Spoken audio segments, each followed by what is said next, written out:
বিশ্বে পলিব্যাগ নিষিদ্ধকরণের পক্ষে বাংলাদেশ অনেক আগে থেকে প্রথম পদক্ষেপ নিয়েছিল। ২০০২ সালে সরকার এই উদ্যোগ নিয়েছিল, কিন্তু বাস্তবতা অন্যথায়। প্রায় ২ দশক পরেও পলিব্যাগের ব্যবহার দেশের বিভিন্ন অঞ্চলে অব্যাহত। এখন প্রশ্ন উঠছে, এতকাল পরে পলিব্যাগ নিষিদ্ধ করতে গেলে বিকল্প ব্যাগের পর্যাপ্ত সরবরাহ নেই কেন? ২০০২ সালে যখন পলিব্যাগের নিষেধাজ্ঞা ঘোষণা করা হয়েছিল, তখন পরিবেশমন্ত্রী শাহজাহান সিরাজ বলেছিলেন, পলিব্যাগের ব্যবহার চলতে থাকলে তা জনস্বাস্থ্য ও পরিবেশের জন্য মারাত্মক ঝুঁকি তৈরি করবে। তবে শুরুতে উদ্যোগটি প্রশংসিত হলেও সময়ের সঙ্গে সঙ্গে এই উদ্যোগটি ব্যর্থ হতে শুরু করে।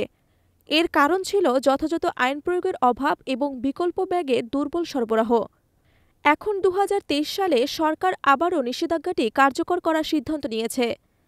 কিন্তু বর্তমান পরিস্থিতি দেখে বোঝা যায়, এই নিষেধাজ্ঞা কার্যকর করা একেবারেই সহজ নয়। দেশে পরিবেশবান্ধব ব্যাগের উৎপাদন করতে ইচ্ছুক ছোট উদ্যোক্তারা কম, কারণ তাদের সামনে রয়েছে নানা আর্থিক এবং সামর্থ্যগত বাধা।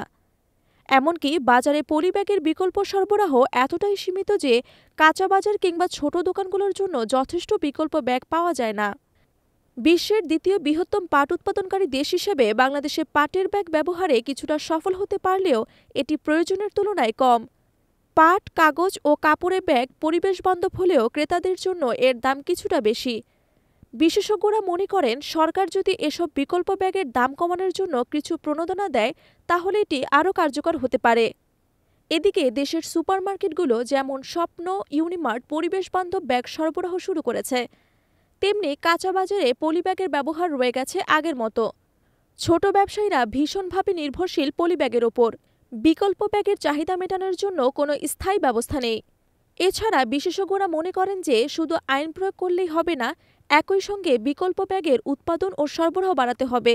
দেশের পরিবেশ পরিস্থিতি বিবেচনায় এক্ষেত্রে দ্রুত পরিবর্তন সম্ভব নয়।